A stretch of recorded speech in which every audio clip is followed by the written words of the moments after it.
Just a brief background about this session. A few weeks ago, we were asking ourselves, and I say we as iPerformance, and we're asking ourselves, is ChatGPT, is Perplexity, and all those in that group the only AI that organizations can use? And are we using those tools and saying that our organization is using AI?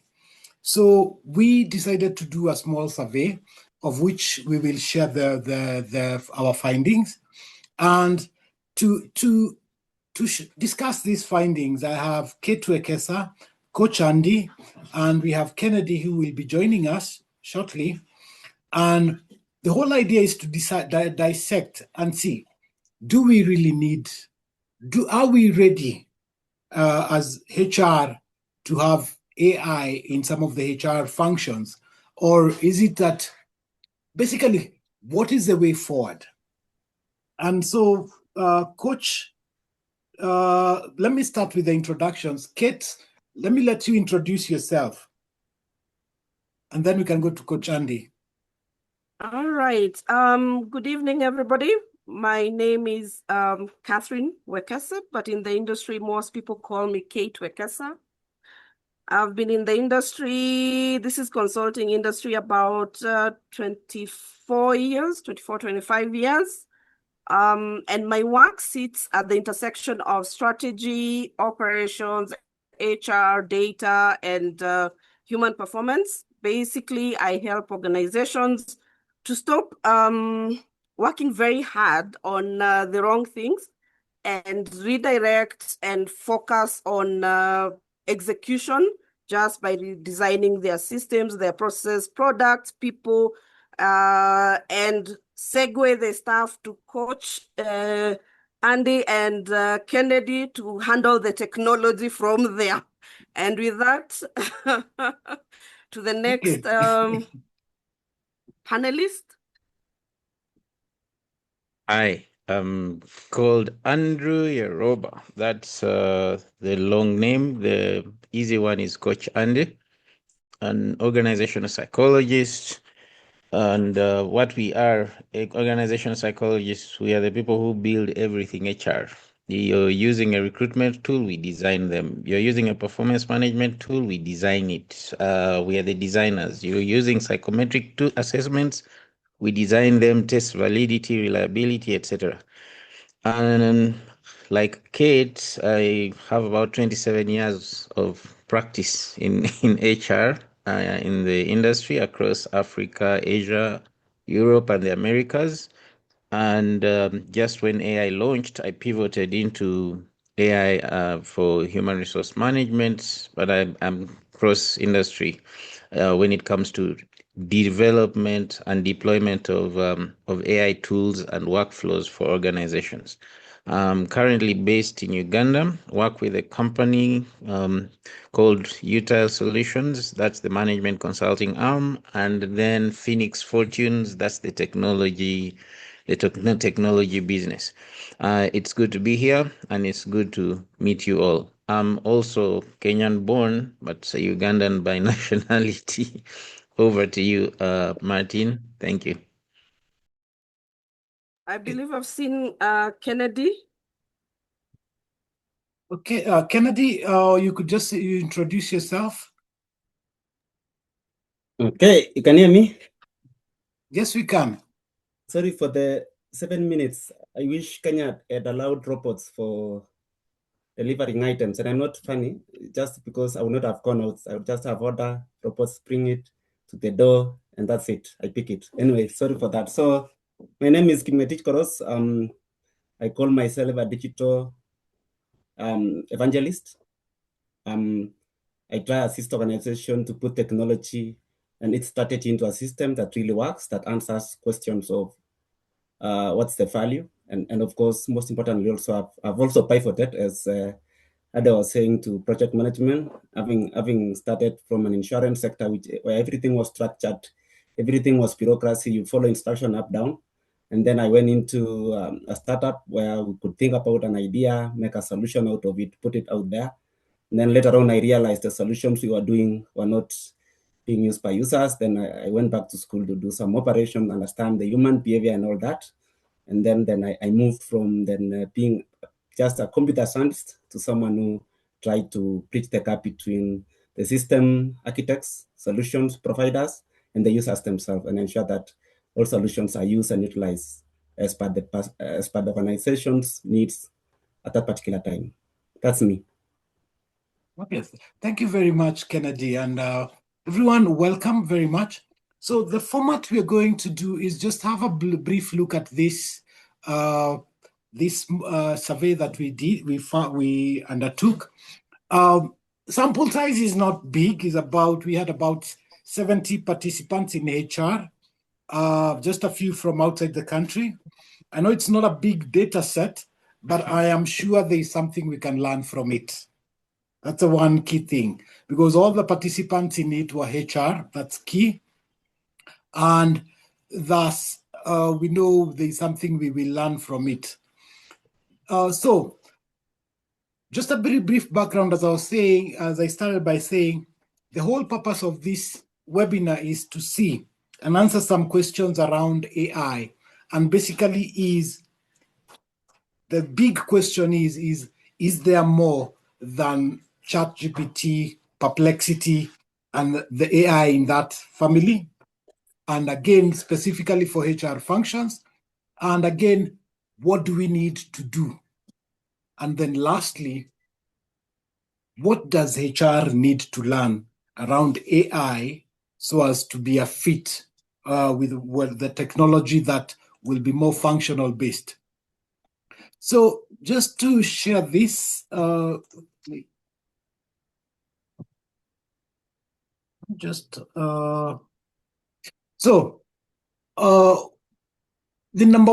areas we were looking at is the AI adoption levels, the HR capability readiness, the priority AI applications, technology and data maturity, then the learning needs. And as you will see from the panelists, we have people in technology and people in HR and people in both. Then with AI adoption, we found that 48.3% had not started using AI. And 25.9% were exploring AI. 17.2% were using some AI in some HR process. And then 8.6% were using AI across several HR functions. Now, let me just pick the panelists' mind. And we have a high percentage of people who have not started using AI. Is it that they're using AI and they don't know they're using AI, or they're not using AI? What do we think?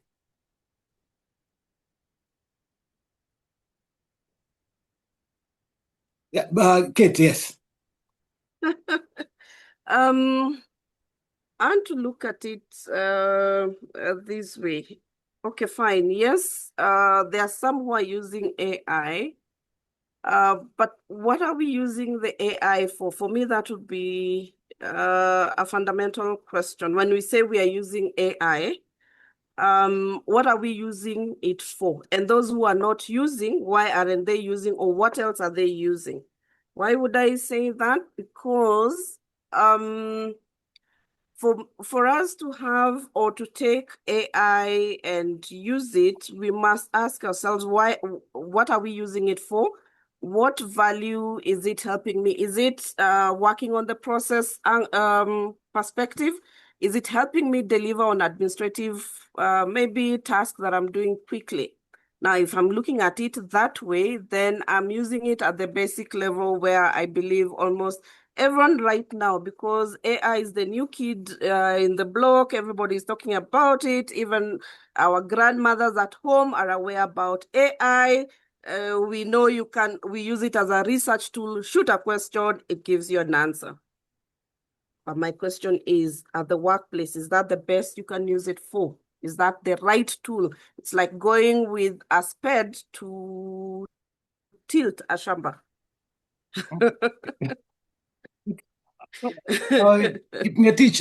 Kennedy, since you're from the technology side, what are you seeing most people in industry using and saying they're using AI?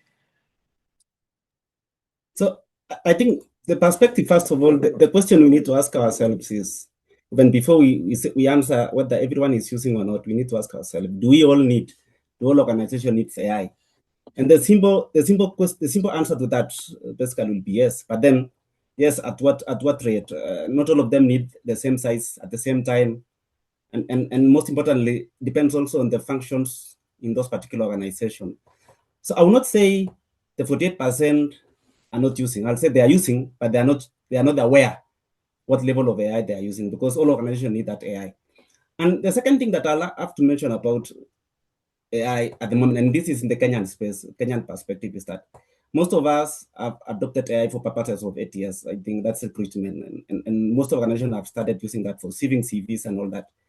But I would say that's basically less than 5% of the needs that HR needs on the AI perspective. Okay, Coach Andy, now I want you to focus on this 8.6%. Yeah, and I think we can tie it with the 17.2%. Are we using ChatGPT to do policies, to draft letters, and voila, we're using AI? I guess it's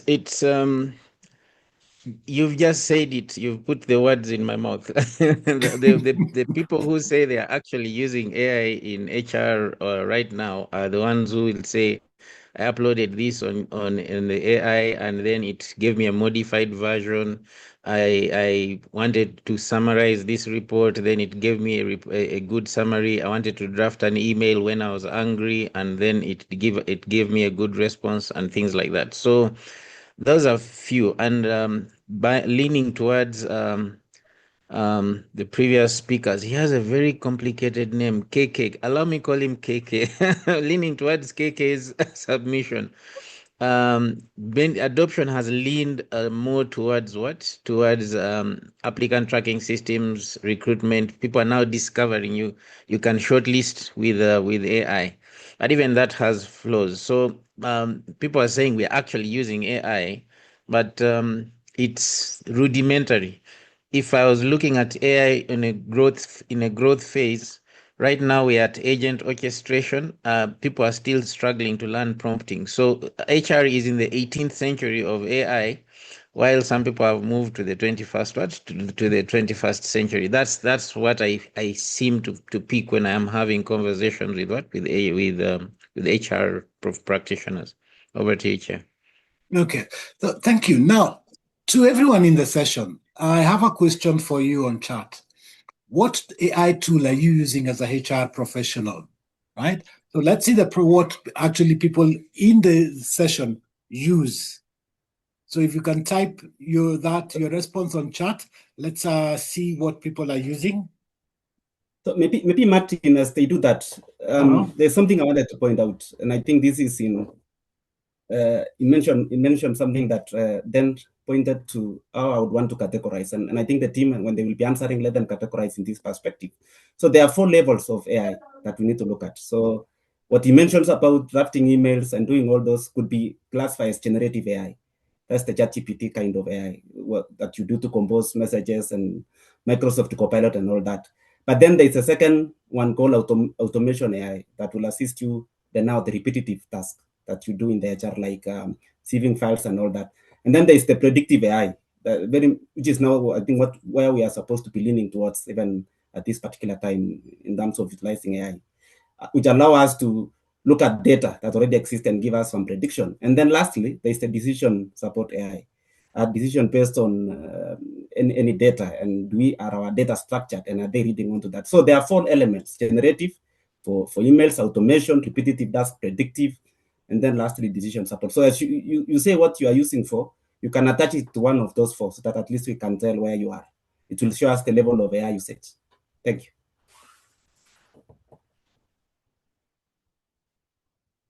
You are muted, Martin. Yes, just noticed. So what was number 2, so that I type on chat? So there's generative AI. Yeah. basically ChatGPT Copilot for emails and all that. There's the automation AI, repetitive task, receiving CVs and all that. And then there's predictive. Okay. So looking at turnover, I know most of the people here do a lot of board meetings papers where they say 10 employees left us last month. But are we able to say how many can leave next month? So they start element. And then the fourth one is decision support. Why did they left? Okay. Okay. So I'm seeing some responses on chat, and maybe maybe you could help us to classify. I'm seeing Meta AI, Claude, LLM, Gemini. LLM, large language. Okay. Sorry, yeah, Grok. So LLM is basically large language. So look at there are a lot of generative AI, and LLM is of course part of it. So basically, it's large language model. Basically, then you feed in and learn just the way AI is doing currently. Gets information, and you ask them any questions, they answer, and then they ask you which one do you prefer. So that still falls under generative AI because basically it's using already existing knowledge and assisting you to draft something, Copilot and all that. So that will fall under generative. Okay. So are we saying that we are mostly using the number one, generative AI, right? Perfect.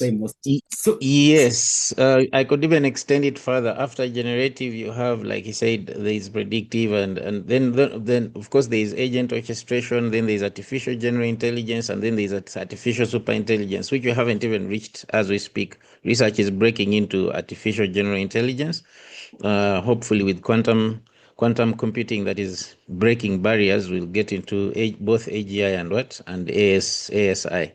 But I agree, we are at, using his classification, literally level 1, and we are not supposed to be there. Technically speaking, if we are to say we are using AI. But I also like the fact that we've categorized it that do we, first of all, you ask that question, do we really need to use what? Do we really need to use it? But I wanted to answer the 48.3%. Either you're using AI or AI is using you. You choose where you're going to be. If you're in the 43% group, you're either using AI or AI is using you as a statistic or as a sample space or as a guinea pig. But one of us is using each other. So you need to keep that at the back of your mind. Over. Perfect. Okay. So we've seen people are. Yes, Kate. Sorry. Just to add in, to chime into what my co-panelists have said, if we are to switch it the other way,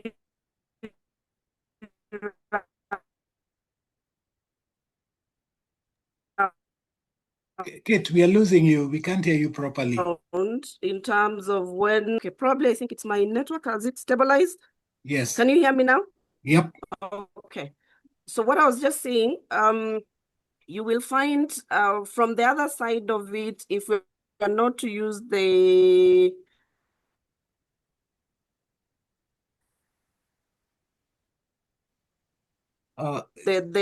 computer science levels, is that one, are you using it to just automate a process to, you want to do a letter, but you can't sit and think for long, so you throw it there, right? To automate quickly. But the next one is advanced, where you really re-engineer and do a couple of things that it gives you a much better version of the other one.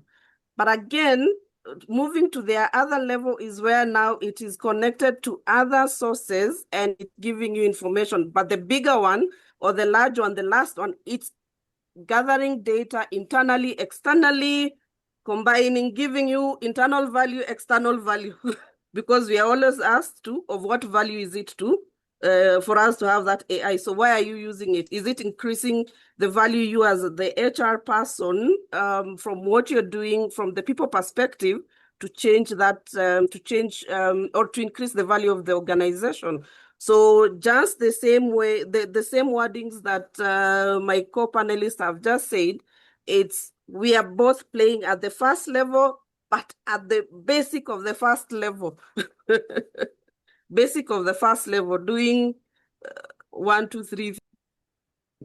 Okay. Now, recently I received a proposal And when I read that proposal, it was AI generated. And I am seeing someone with 20 years of experience, and you're looking at a AI generated proposal. And also, if you look at the adverts that we're having across the WhatsApp groups, they all seem generic, the same. So is AI taking away our creativity and our thinking ability? I don't know if I can. Yeah, KK. Let me jump into that, because I think, and that's why it's always very important to ask yourself, what should AI do?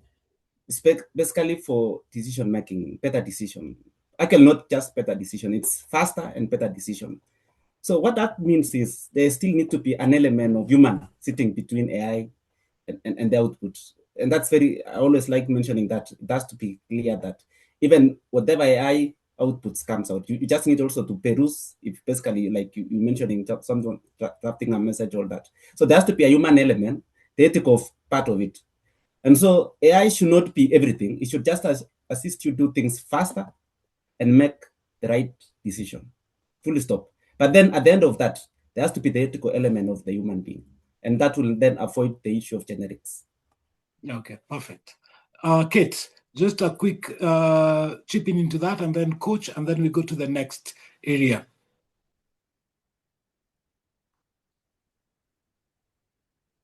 Okay, sorry. What I can say is when we look at our WhatsApp walls, okay, it's not bad to use AI, but you can use it to do quite a lot of things. However, even right now, when you look at the job adverts, sometimes you get to a point, you get tired, you already look at the photo and you can quickly tell, oh my dear, that's AI. Now, we shouldn't be losing our creativity. In fact, it should be enhancing because it helps you do other things, and then you are still thinking through as you're using it. You're still, let me use the normal term, say, as your prompt engineering, you till you get to the right one. So that means what Kennedy was talking about is you still have to think. You still have to be the person behind it. There has to be an interaction between AI and human to get you to the final destination faster. That's the whole point, faster. That you allocate now the rest of your time to a more productive, meaning even as you're thinking through, even as you're inputting whatever data you have or whatever you need it to do, since we're talking about the job adverts, how else can I make this job advert on WhatsApp group become catchy?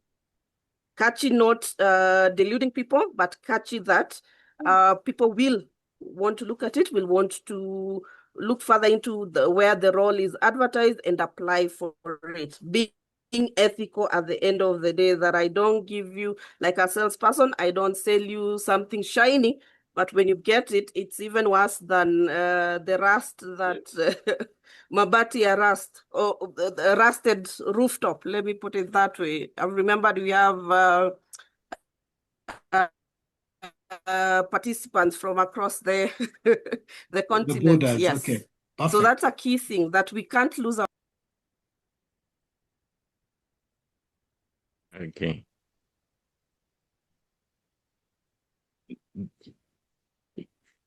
Yeah, she muted before she finished. Oh, and Oh, sorry, I was faster in muting myself. So what I was saying is we shouldn't lose ourselves in the whole point of, as it's helping us, the creativity of the human is still in the whole process. Okay, Coach, your take, and then we can move.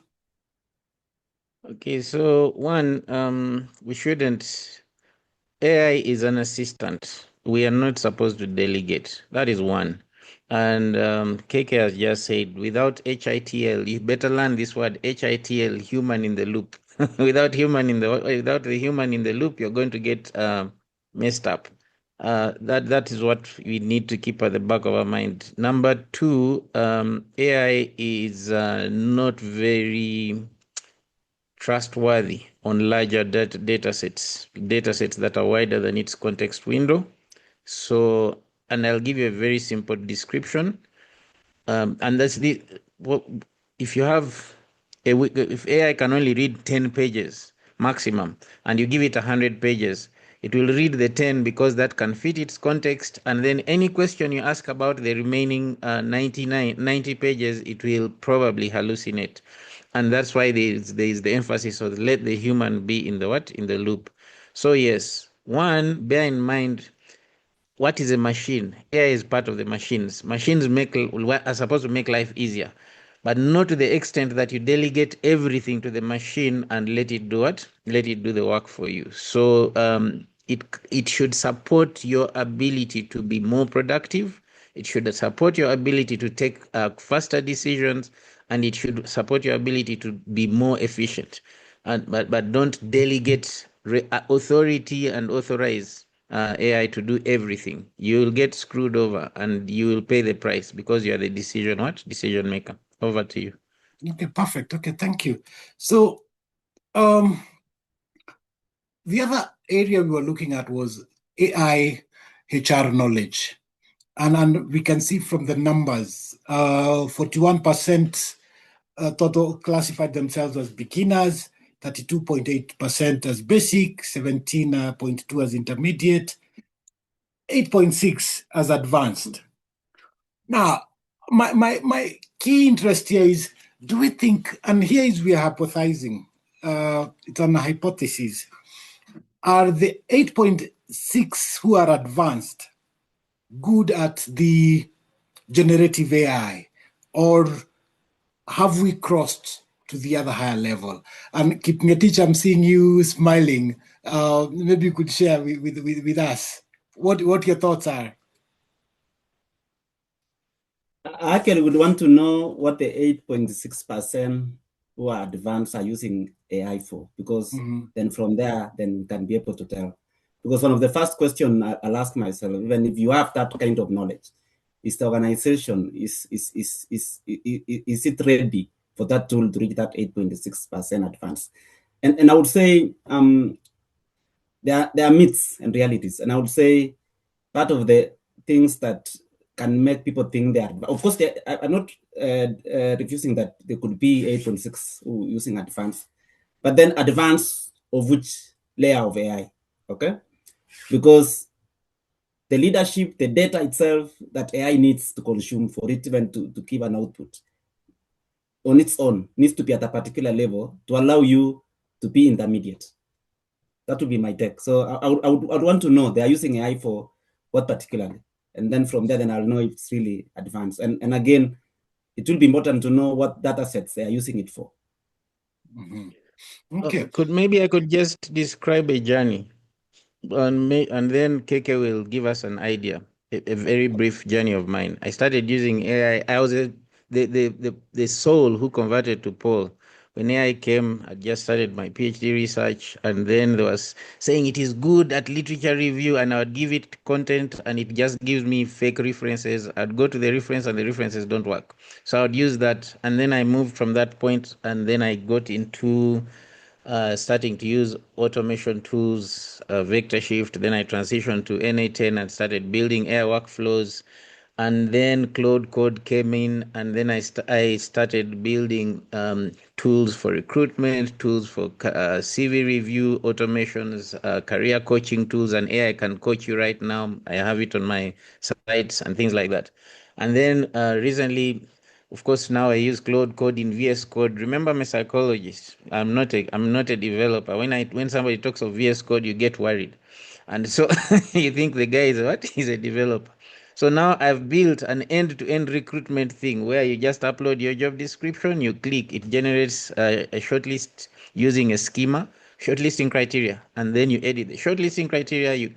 When people apply, it sends an application form, it screens the interviews, it tells you who passes, meets the pass mark, and then another tool that does interviews, written, oral, psychometric, and then each of these produce a report plus a consolidated report, and all that is now different tools are different agents. The shortlisting is a different agent, the interviewing is a different agent, the written one, the oral one, and the report writer, and they are all hosted on my server. So I'm orchestrating all these agents to deliver an end-to-end recruitment pipeline. So if I'm giving you that kind of experience, for example, then Keke will tell us, because he's the expert, Keke, where am I at? So hopefully everyone can map themselves on that mini journey that I have. Keke, just give us an idea. So out of the 5 questions I would have asked, you have answered 4. So first of all, there is the element of readiness. You yourself as a person, when you change from Saul to Paul, that was readiness. As a leader, you are ready to do that. And then you've mentioned a number of things to do with data analyzing. So then if data is part of what you are doing, you've also answered the second question of data. And you've mentioned Fiasco, then some part of technology. So also you've answered the third one, which is technology readiness. And lastly, I could see you know the process, what you are doing this to achieve this. So basically you're already ready as a person, you already know, got the data, or you using technology to build something somehow, and then of course you understand the process. You need to know the outcome. So that I'll put you almost at that advance. What I was looking also for was the culture.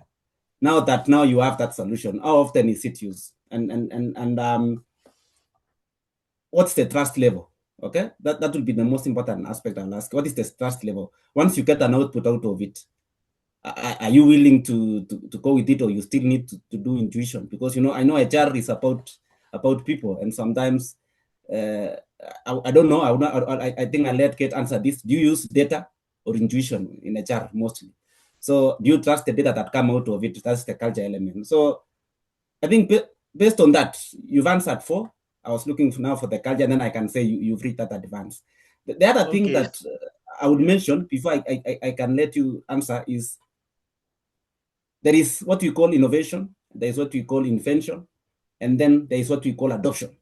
So what you did, you're using it. That means you've innovated, or I will say, yeah, you've done some invention and innovation. For it now to become mature, has it been adopted? How many people are using it? So when you do something and you're using it alone, it's not been adopted by the wider society. It's not been replicated somewhere. It's not been used to solve problems that look like your problems, but are in different geographical locations or different kind of setup. So it's not a framework that can then be rolled out. I don't know if I've answered it or I've complicated it. Yes. So I just will bridge the gap and then hand over to Martin. So yes, the recruitment tool is a B2B solution. As we speak right now, I have a few clients that are using it in their day-to-day work. The job related one, where there's career advisory, career coaching, practice for interviews, etc., is rolled out in 24 countries in Africa. Just to give you You've answered the question on culture, so that's advanced. That's what I was looking for. You didn't have that when you were saying, so that's good. Oh, okay. Thank you. Over to Martin. Yeah, Kate. Martin, just before. Oh, sorry. Okay, ask, and then I can combine what I had in mind. No, I wanted to just hear your take around AI knowledge in HR. Okay.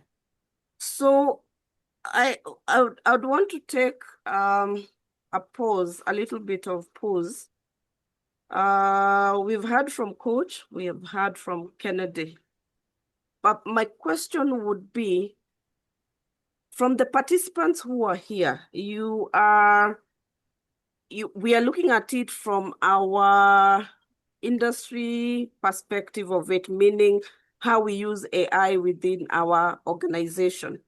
So that means, or brings to mind for me, adding to part of the questions that Kennedy was asking, is as we are saying whether we are beginners, whether we are advanced, and adding to what Coach has said, fine, you get the whole, you get the tool from Coach, but how you use it and the output of it is quite important.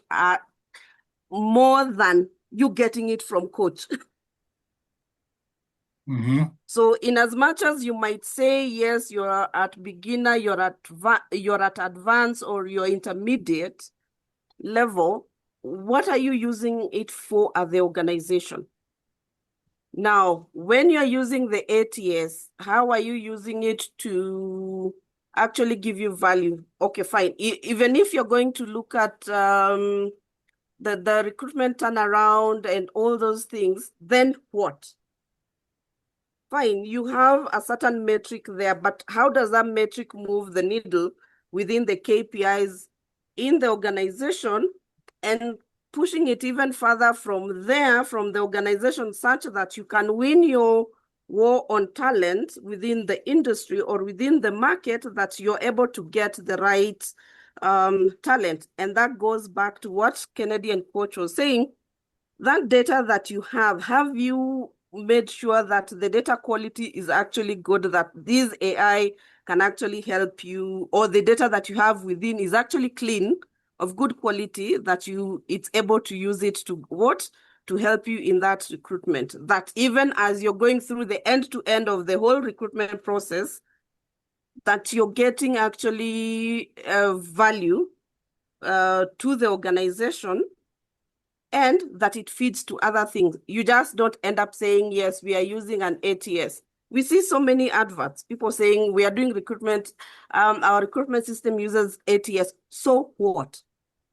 That's the question. Okay, What great. value? So, So basically, so in as you're much as looking we at might say, basically you're looking at what is the ROI of the AI that we're using. at the end of the day, Perfect. at the end of the day. Okay. Now, the big one, leadership and strategy readiness. So most of the organizations seem not to have a concrete plan on AI adoption.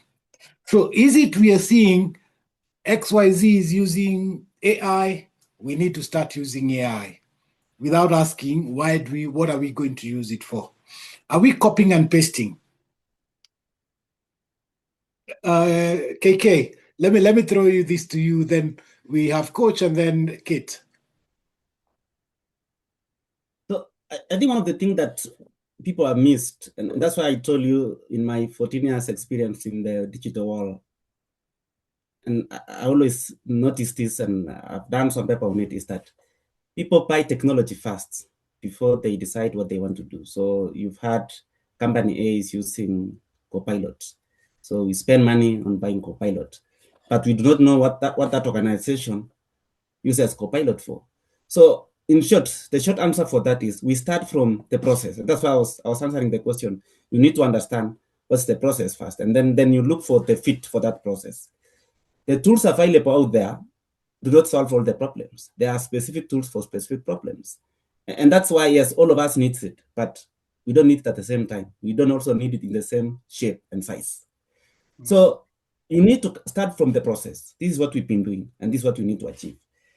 For example, just using an example of data, because Kate mentioned data. Data sits in 4 elements: for descriptive, diagnosis, predictive, and prescriptive. So if our organization has only 10 employees, okay, I will not think an element of doing something like appraisals or surveys online would be a key thing, because that one, you still have the number is still there. So there are tools that you can use and they could be free. So I would say, to answer your question, you start from the process and what you need to achieve, and then go out and get the solution. Not bring the solution and then force humans or the employees or staff to use the solution. So start from the problem before getting the solution. Okay. Coach? Thanks.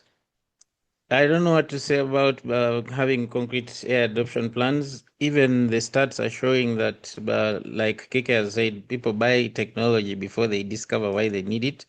If you look at the global companies, they are struggling right now because they just went into AI adoption and threw in millions of dollars, and these projects failed. but the techie will tell you, KK is the techie, will tell you why have these projects failed, because in my current experience, I discovered these people are giving AI more than it could swallow at the beginning. You see a thing saying you're going to handle our call center. Then the call center has transcripts that run so many lines if they are transcribed. And all these lines, they give it to an AI. You now do the analysis for us.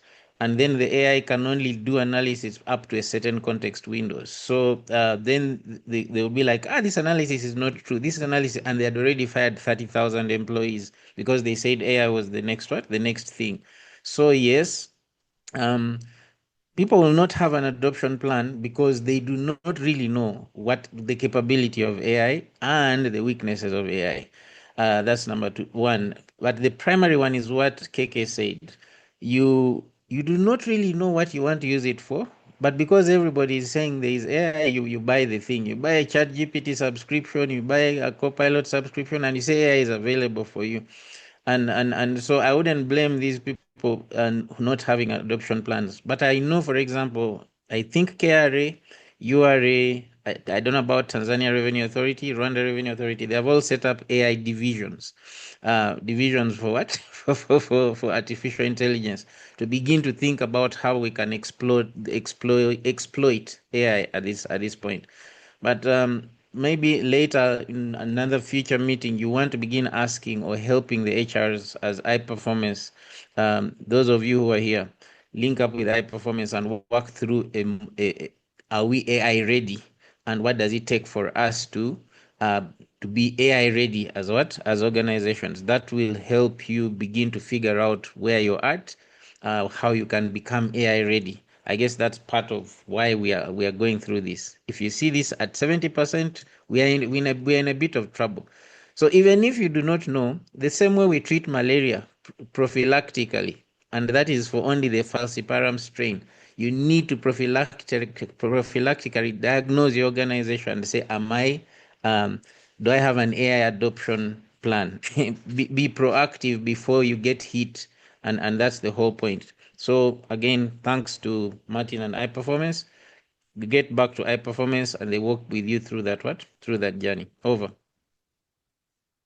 Okay, yeah, Kate. Okay, so let me pick it from what my two panelists have said, is that for you to be AI ready, or your leadership to be AI ready, you need to look at and I want to throw a bit of spanner as we discuss it, in the sense that we are focusing more on AI. However, even as we are focusing on AI, we'll be looking at, for you to know whether your organization is ready, you'll have to look at what we call the digital capability. So under the digital capability, you'll be looking at the leadership digital capability. Where are they? Do they understand what this new digital technology that we are coming, we want, what it's going to do, what is their reception towards this, what's their perception, and how do they see the bigger picture? Can they sell the vision to the rest of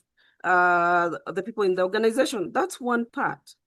The second is the digital techno-functional capability. So fine, organization has several functions, but we are talking to the HR people.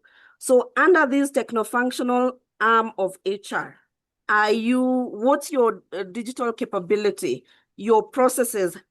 Back to what my colleague Kennedy was talking about. Have you standardized your processes? Have you looked at your process the way it looks? Because here's the thing. We always say in garbage in, garbage out.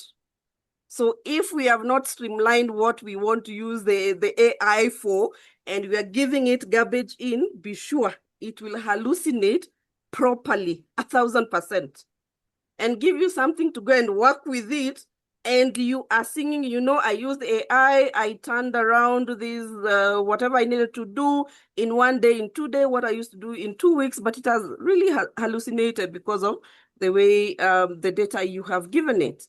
Now, so that means under that, you have to look at the HR in terms of your processes, your systems that you have there. Are they ready for this AI in itself, even before you get it?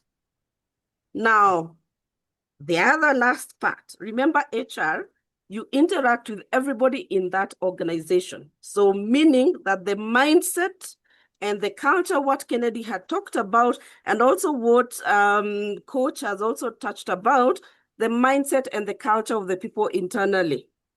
Remember earlier in the discussion, we talked about trust. So if people don't trust the information that is coming from AI, or they don't trust the AI itself, even if you have it, even if you bring it, that adoption, what Kennedy was talking about, that adoption is not going to happen. Why? We don't trust it, or I don't trust putting my information there. Again, also in that in that particular part of it, also looking at the governance of that AI as a whole. So if we look at our organizations internally in those three areas, mindset and culture, digital leadership capability. This is mindset and culture capability, digital leadership capability. And then we look at our techno-functional capability as HR, how our systems are, how our processes are. If these three are not, we don't look at them and we don't work on them, then no matter what, leave alone even the AI that we are talking about, all the other digital tools that we'll have in our toolkit or we'll be developing in our digital factory, none of it is going to work. So that's the starting point. So when we look at it, we must work on that before we go to anywhere, before we look at anything else. Perfect. Okay. Thank you very much, Kate. And now the next thing we looked at in our this was the thing we looked at next was what, and I think we've been talking about this, technology and data readiness, right? So what do organizations need in terms of technology and data readiness? Let me start with KK and then Coach Andy and Kate. Just briefly. So the question I'll ask again, because I love using example, is what level of HR is that organization in? I think, and I know we have experts here in HR, but I would say there are three levels. So the first one is HR1, which you can say it's administrative. People who just do leaves, payroll, some files here and there, and recruitment. That's one. The second form of HR is the one that is a bit digital. That one, they already have some system, they are calling it HRMIS, something like that. Employees are able to apply leave online, okay? And of course, when things like performance can be done online, so you digital HR. So the first one is administrative, the second one is digital HR, and then the last one now, which has an element of AI, is the one that has got perspective of, is HR assisting you to answer strategic decision? Is it your workforce analyst? Does it know when they span out? And I know when I mention something like that, people will say, how do you do that? And I know most of our DOS, some of us who are here, we already have those biometrics. Have you ever looked at that data and say, KK has been arriving at 7:30 for 1 month, and then all of a sudden he started going to 7:45, or he's been looking out at 6:30, and then all of a sudden he started looking out at 5:30. So there's small things like that. Are you using it as are you analyzing your workforce? Is it assisting you as a talent scientist? And that's what we were talking about when receiving those CVs. And I know some people have solutions that have been gone as far as when doing interviews. And you see, with the current British society and the Gen Zs, they want to do interviews on their own. So I can drive that process. You need to be able to book your own interview. If you are successful, you do it at the time you need. And they are asking questions based on how the candidate is answering. Again, an element of doing what you can say, employee experience, NetScore, knowing when employees are not happy, using those surveys and all that. So with those three, first of all, so is it administrative, is it digital, is it JAR 3.0? And also the question that I think that came on the chat about how do you measure? You measure, the simple way of measuring is how many hours a manager is using doing repetitive work. last month? How many are they now doing this month? And it will tell you how you are growing. So on data readiness, there are three different forms of data, both structured and unstructured data. Structured data will be the one that I mentioned, for example, clocking in, clocking out, and all that, or things like payroll and seeing that you can analyze that easily. But then there's the element of unstructured data, SMSs and all that. Is your AI able to pick some elements, some voice notes, something like that tells you someone is stressed and all that? So in a nutshell, not wanting to take a lot of time, is first of all, put yourself in those three levels, and then you'll know where you are. You can only be on HR3 if your data is ready, if the tools that you are using are solving a problem, and if your managers are using less time doing repetitive work. Okay. Coach, briefly. Yeah, I'll expand he has mentioned data readiness. He has talked about tools, which is process readiness. There is a people readiness as well, which when we're doing a technology readiness assessment, we check for that as well. We also add governance and compliance, and that's why you have people saying, do you have an AI governance tool, etc. Then, of course, he has talked about the leadership, and then, of course, the resource readiness. You might be here and you want to develop things and you cannot pay for monthly tokens for 100 employees, monthly token use. There was an organization that received a bill from Claude for $500 million US for token usage because they had told everyone, use AI as much as you can. And so are we ready resource wise to go through this? To just break it down in a layman's language, the question is, can we pick one very small HR process? We give it the data, like you said, structured, unstructured, clean data that we are legally allowed to use, because there is what they call PII, personally identifiable information you're not supposed to feed to an AI. And then keep a human in the loop and measure the result against a baseline, and such that at the end of the day, we have a team that can use both that AI and the data and challenge it. If you can say yes to all those steps, then we could say for one process, then you are ready at that at that level. But the structure is an industry standard that KK has given.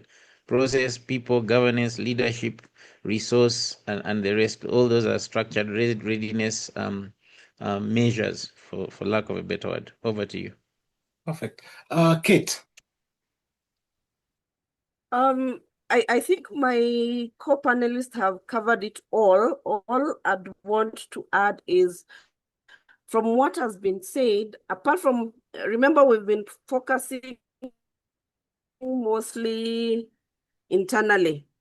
Even that data where it's gathering data, it's internal. But at the end of the day, I want us to remember that as HR function, what do you look at? As you're dealing with the people side of things internally, these people side of things are giving results that the organization is able to, that the organization is able to it must, as it's working on all this, it must have its own competitive advantage that it has. Apart from that competitive advantage, it's looking at the competitive priorities, meaning how are we, as we are getting this data, that we are looking at it, that we are looking at all the process that Kennedy and Coach have said. At the end of the day, towards for our people to be able to move our organization ahead, this data and the output that Coach has said, is it moving a needle, not just from the HR perspective, but on the business perspective? Because again, from what Coach said, remember, it is not that cheap. That investment is not that cheap. So it is just not an investment made to show HR is techno-savvy. It is about the business and the business value. So at the end of the day, is it moving a needle on our customers? So are we using that data from there to be able to move to our leads, to connect to our lead generation, that our revenue, our bottom line, our top line, and all those things? So At the end of the day, as we look at all those, as HR, remember, you're always pushing for a seat at the table. So for you to speak that and to go and defend why you need that AI also to cover, or as you're going to push, they will be asking you of what business value is it to the whole organization, not just the HR function as a whole. Because again of the time and the resource investment of coming up and developing. So with that in mind, you have to think, apart from what my co-panelists have said, think internally and think the end result, the value of that data that you'll get from it and how you're going to use to answer that business value, main question of the organization. Perfect. Okay, and I think now this other one is the big one, and this is where HR sees the biggest AI opportunity. And Kennedy, let me come to you. Is this which, in the 4 levels you mentioned, where do these ones lie in? The generative, and I think those generative and predictive and those decision. I think the other one, those number 2. Yes, number 2 was basically this automation. So looking at it, HR analytics sits at predictive, because you are able to answer not a question of why, or or you are not describing how many, you are not doing diagnosis, but you are doing more of saying what could possibly go wrong. So that's more predictive. Performance management and improvement, I'll put it at automation, because look at it this way. Some parts of performance in most organizations are actually quantitative. You are supposed to bring 100,000 every month. That's your KPI. You are able to plug in that and just do that automatically in the system without people playing the system. So that would go into automation. And of course, automation, the most important element of automation is that it gives you real-time data. It gives you data that cannot be played by people and all that. And then you're looking at workforce planning and talent management goes into assisting you in making decision making. Finance department, I've got 4 employees. One of them has stayed for 6 years. Another one has stayed for 2 years. Their performance, you need to start doing recruitment and all that. So that's assisting you in making decisions. Looking at learning and development, I'll take it back to generative, because it's basically the basic, because you are trying to allow people to know how to even communicate and all that. So I think the 4th actually fits in all those 4. And I not looked at it, but somehow all of them are just fitting on what I had said. Thank you. Perfect. Okay. Coach, anything to add from what KK has? And thank you for naming him KK. It's actually triple K. It's K cubed. Yeah. Yes. I think I'll just build on what he said. I see all the levels intertwined across the different areas in HR. When you say HR analytics, right now I do advanced statistical analysis. I do structural equation modeling. I do regression, log linear, and multiple regression, etc. That is predictive. Predictive analytics, and we use it in HR. Literally, I can say if you're doing if you want to do an audit of recruiters to see which recruiter is biased, you can do that with a basic statistical model, what we call inter-rater reliability, and that will tell you if you keep this panelist on the interview panel, you're likely to get a bad score because the interview the interview panelist is wrong. Now I could do that, but I could also use generative AI by just asking the bot that is doing the analytics, what does this statistic mean? So you can have generative, predictive, analytical running under one model of HR analytics. Same with performance management, where you have a performance coach and you have a workflow that says when you finish the appraisal, it will be sent to so-and-so, sent to so-and-so. That will be the automation. And then you have the analytics when you're doing the overall organizational performance. And then you say, who are the likely top 1% that we need to promote? Then you're moving into predictive. So all the layers can cut across one specific HR area.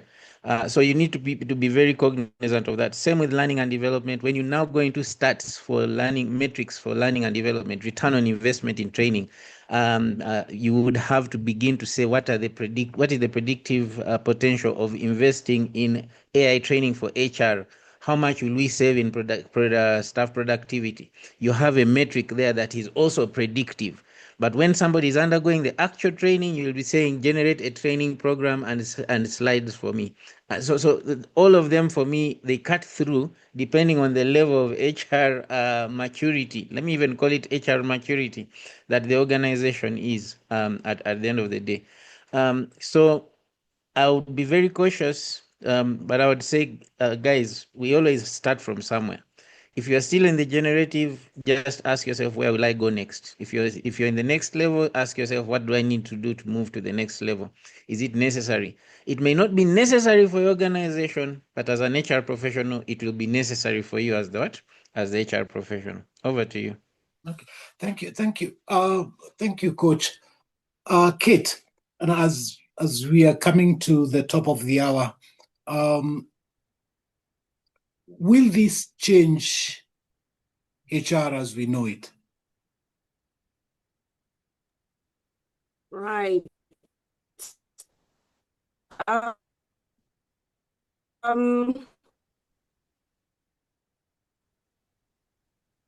answer your flip it the other way around, and my flipping would be, as HR people, as opposed to looking at which brings it means we've come full circle. Instead of us beginning with buying or purchasing a system, we need to go back and look at what do I need to do, what outcomes do I need to achieve.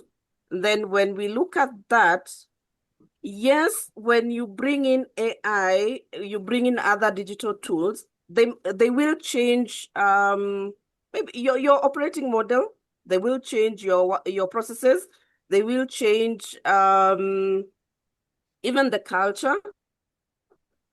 But what it just means is that now, because you know what you need to achieve, then you will be looking at the people. How do I develop the people or the talent within, so that as we are shifting our operating model, as we are shifting our processes and adjusting our processes, then it's shifting even how we do things as HR. That those transactional things, repetitive transactional things, will be handled by this digital tool or technology. And then the other things where we are bringing in what my colleagues have just talked about, the HR analytics, this data, how are we using the data? Again, going back to what has been mentioned, the different levels. So it means now we are moving from just operating as transactional HR who can use AI to do prompts and everything else. We are shifting to be able to advise, use technology to help us make evidence-based decisions, submit these decisions, and work with other teams. Because remember, while you will be using this AI internally, it's not just serving HR alone, it's serving all the other functions within the organization, or you can automate the workflow, what Coach was talking about earlier. And it will pull data from different departments and you get this information, and you're able now to work and give actually strategic decisions that help drive the business and the direction of the business. So it will change how we work, but we need to also enable our capability and understand what the organizations where we work, what they need to achieve, where they're going.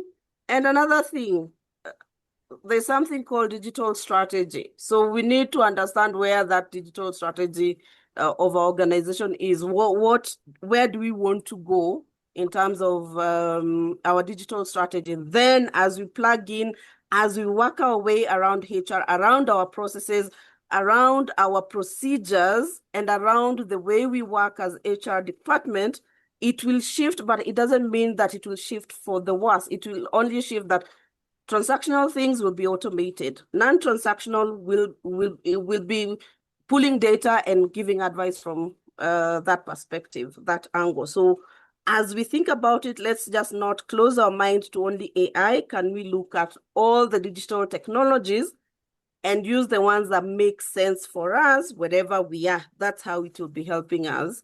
And part of them will be the AI. Okay. Thank you very much, Kate. And I think we've had a lovely 1 hour discussing this. And I'm seeing a question from the audience.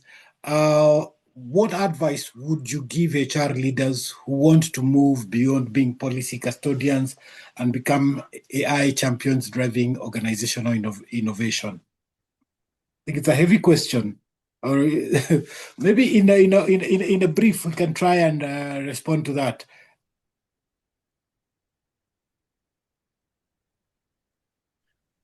In summary, reach out to High Performance Africa and let them walk you through a learning mechanism such that you upskill in what?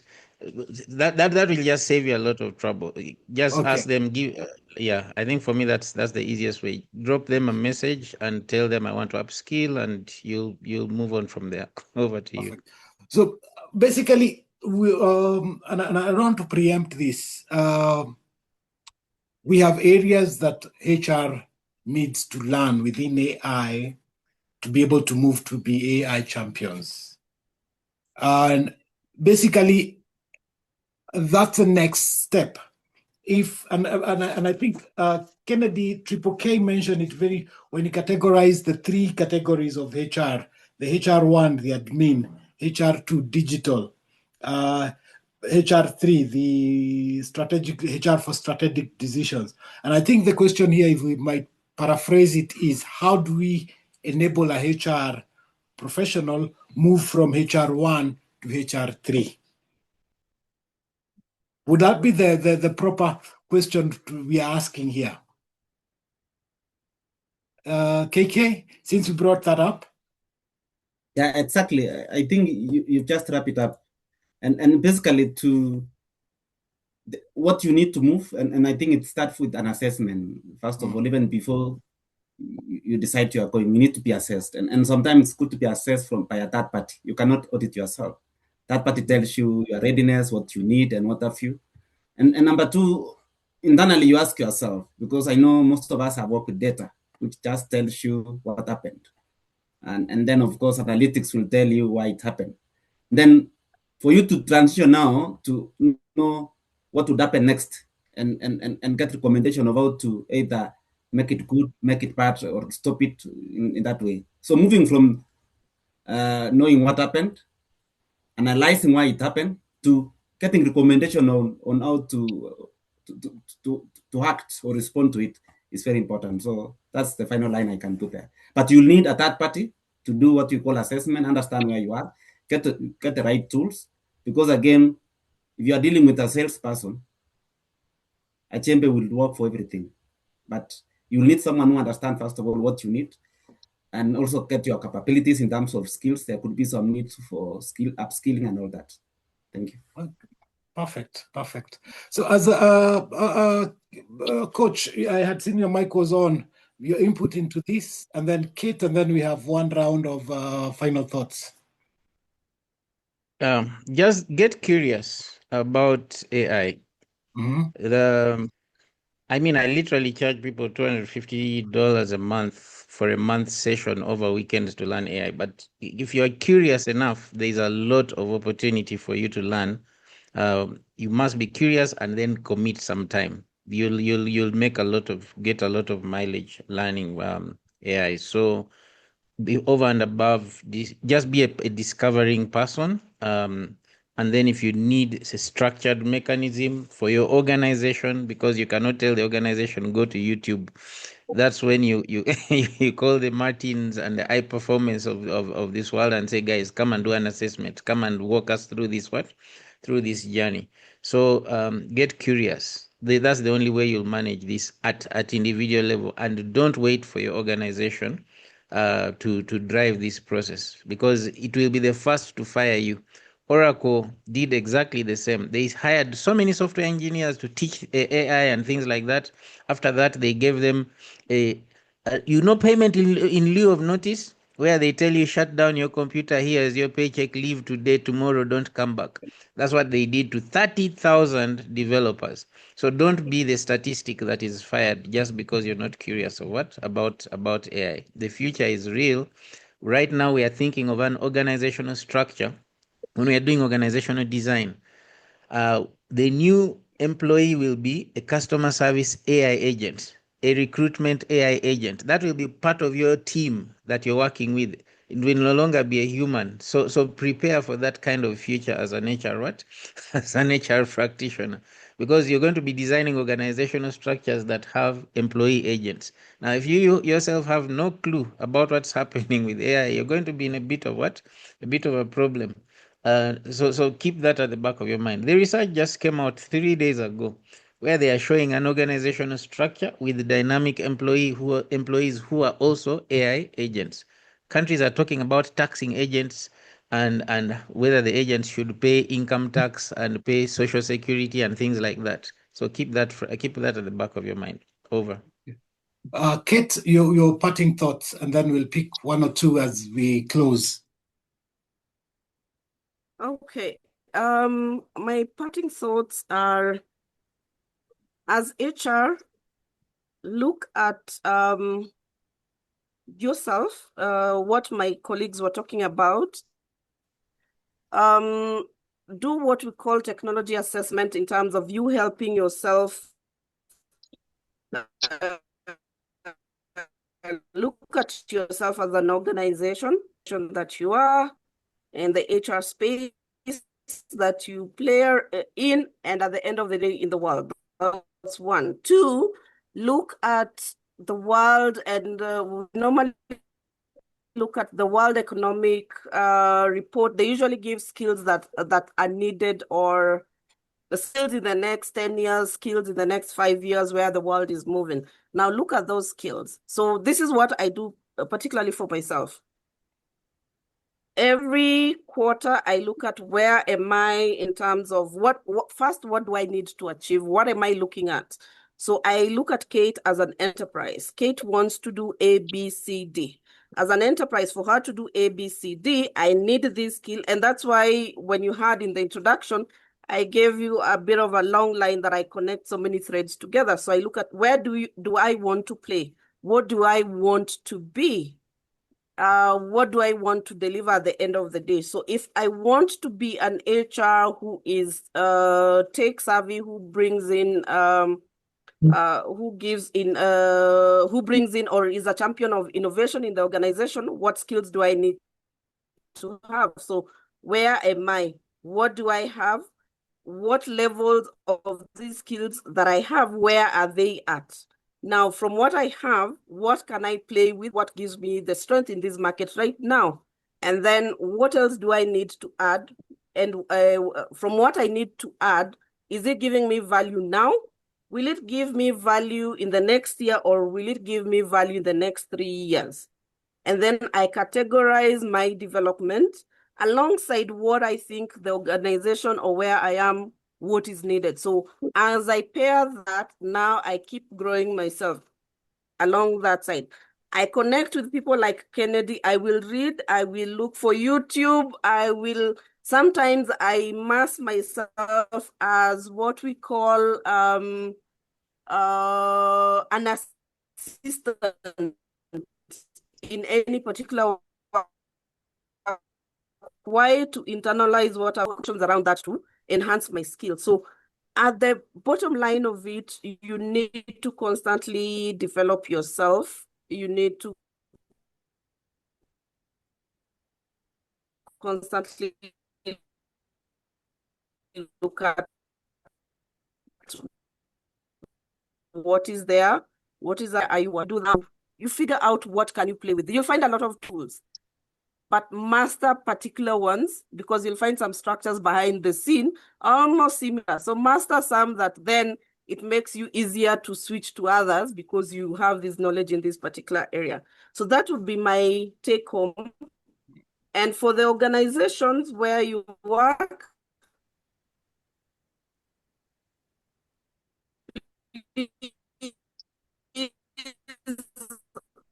also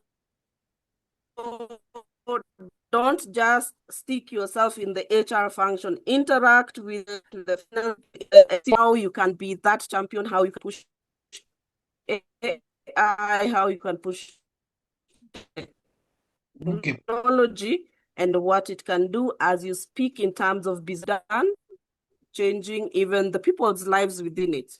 That is bringing the HR in what you do, so that people don't just look at you as you've now changed to be a system. That would be my parting shot. Okay. And I think from what I'm picking, this might end up being a series we run just to discuss areas of AI. And maybe Kennedy, as we close, your parting shot, and then we can close today's session. I think, first of all, HR has been about human beings. So what I would say is that the future of HR is not really artificial intelligence replacing the human resources, but basically it's artificial intelligence empowering the human resources. And when I say that, I talk about making faster decisions and right decisions. We all understand that technology, yes, can transform our workplace in the way we do things. But then the people, for business to transform, we need people. People are the ones that transform business. So AI should come in to help the HR team unlock the potential of those people faster, smarter, and more responsibly. And I think one of the things we've not talked about, Martin, is the issue of data governance. I think that will be the first thing we need to talk about when we are going to meet. So that, again, that needs to be fundamentally known. And I think Coach has already mentioned about the identification of data and all that, but we'll talk about that. But the line is, technology, yes, may transform organization, but it is the human beings in that organization that transform business. That's it. I agree with you. Data governance for AI might take a whole 1 hour session by itself. And I think we will organize a session around that. So thank you to everyone who's managed to attend our sessions, and our apologies, we went over by 30 minutes, but I hope you have all enjoyed. And we were to take questions on chat, and you can also give us your feedback on chat. So as we close, there are questions from the audience, comments, observations. I saw some questions, but I also seen they were answered on chat. So any questions from the audience? You can type it in. You can open your mic and ask, and then we'll be able to respond to them, and then we can close the session.